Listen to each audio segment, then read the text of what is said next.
Hello again. Today I'm going to teach you how to prepare a gourd to become an ornament. What you need a drill with a small bit on it, very small bit. I'm not sure what size this is. Some gourds, of course, different shapes and sizes. You need some patch and paint. This is the filler in case there's a hole. And then a sanding sponge. Some hairpins. If you get white hairpins, it'd be better than these black ones. And a pair of needle nose pliers. So first thing you do, after you've washed the gourds, you get the drill and, well, actually, you can check the gourds for holes and cracks and things. This one's okay. These two are fine. This one here, I already put a little spackle in the bottom. There was like a bug bite in the bottom of that. So that's drying right now. This one is okay. Now this one has some cracks on the bottom. You can see the cracks. What you do, you get out your spackle paint stuff, well, paint and patch, and you get some with your finger, very, very fluffy, and you just put it in the hole, whatever hole you have, like this, and you let it dry. And of course I don't have anything to wipe my fingers on. Okay, here we go. Close this back up because it dries quickly. Okay, put that back down. Now, to drill a gourd, you decide which way you want it to hang. If you want it to hang like this or upside down like that, you put the drill on either the stem end or the blossom end, and there are some exceptions to that, and you put it on the end. And this drill here has a variable speed, so you can go slow to start so it doesn't walk, the drill bit doesn't walk all over the gourd.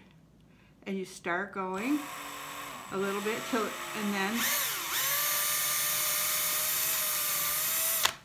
and there you go, you have a hole. Can you see that hole there? Where is it? Oh, there it is. Okay. All right, now I'm going to do another. I'm going to do this one. And I'm going to come to the side of the stem end a little bit because it's at an angle. And I want it to be toward the front. Because you look at it, and this is the way I'm going to want the gourd to hang, like this. So, in we go. Oh.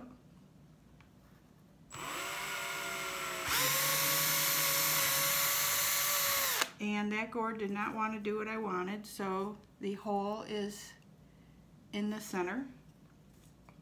Here's another one. This one's the one we just spackled, and you can go ahead and drill it while it's drying, as long as you don't put your hands on that spot.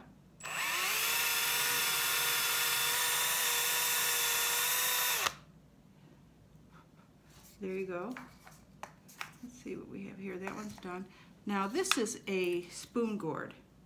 And if I hung it like this, it might, with a hole in the stem, it might hang funny. So what I'm going to do is I'm going to turn it around, and I'm going to pick the farthest point out, and I'm going to drill in to the back of the spoon part, the handle, and then I'm going to drill like that, straight in. And then I'm going to take it at an angle and drill like that. And of course it cracked because, but I don't think that crack's going to matter because the hairpin, when we put it in, it's going to be fine.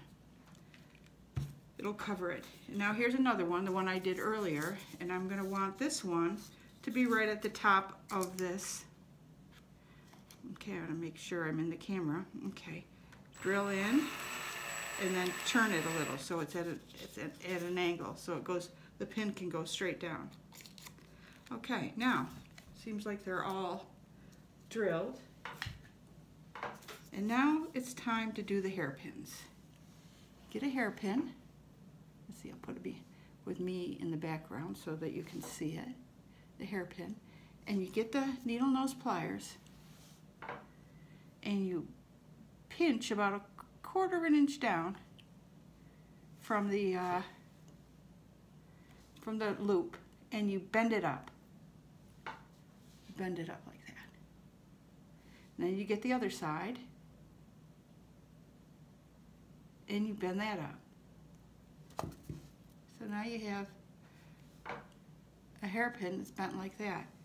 Now you pull these back down again, because this has a memory, so it'll bounce back when it's dropped into the gourd. And I'll put it into this gourd right here. You put the 2 ends into the hole, push, push, push. Okay. This one has gone a little funny. Gotta pinch it together. There we go. Now, there is your hanger for your ornament. If that was white instead of black, you wouldn't have to paint it while you're painting the ornament. Okay, I'll do another. Bend. There's the hook. Bend. Bend again.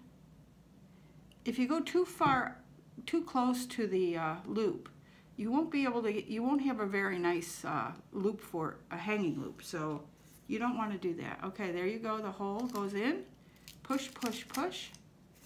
Sometimes you have to twist it to release those because they hit some stuff inside the gourd.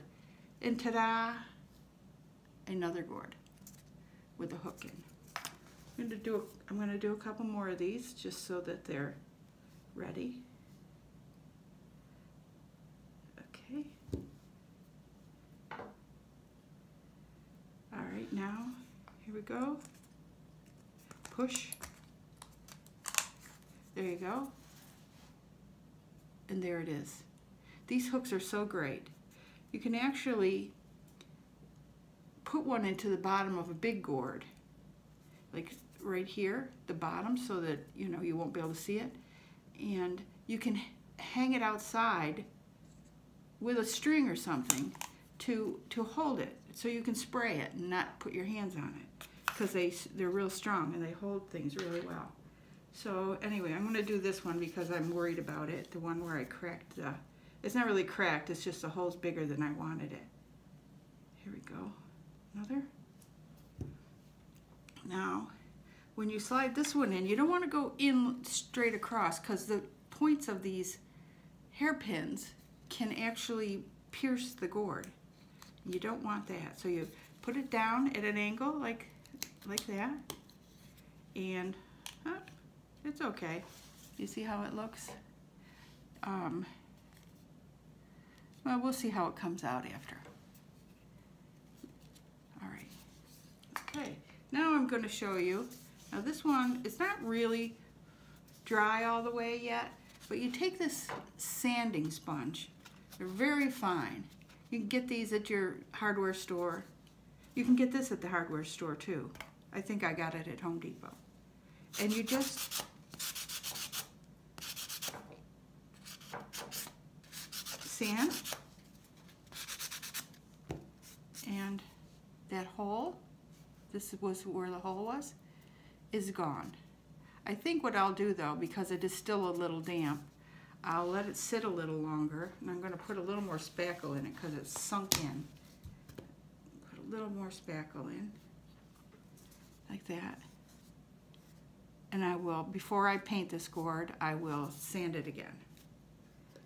You can do this to the outsides of gourds, around if you have a big gourd that has a hole in it, or if you have a crack in a gourd, you can just run it up against the crack and smooth it over, and it works really good. So anyway, here we go. We got our, I'm gonna hang this on a toothpick so you can see how it hangs. Here you go. Ta-da. And this will be a very cute ornament. This one's going to be an elf. I think that's going to be my second painting video, are the elves. Here's another one. This one's going to be a pumpkin, a vintage style pumpkin.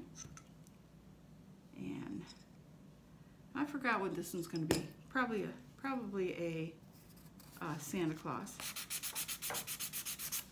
So anyway, there you go. You can also use these sponges if you find that you missed a spot of the moldy stuff when you're washing, and you find out later after the gourd's completely dry and ready to paint. You can feel on it, and if you feel a little spot, I don't feel a spot here, but you can just go like this and it'll come right off, and that way you don't have to re-wet the gourd, because you do have to let the gourds dry again after they've been washed. So there you go. There you have it. If you have any questions, post them underneath the video, and I'll answer them. So thank you for watching. Subscribe to my page to see all the videos I'm going to do. I'm going to be trying to paint one every other day or so and post them up there, because July is over. Christmas in July, you have to be ready. Some people think you should get ready after Thanksgiving. I say start in July. So thanks for watching. Take care, and I will see you soon. Bye-bye now.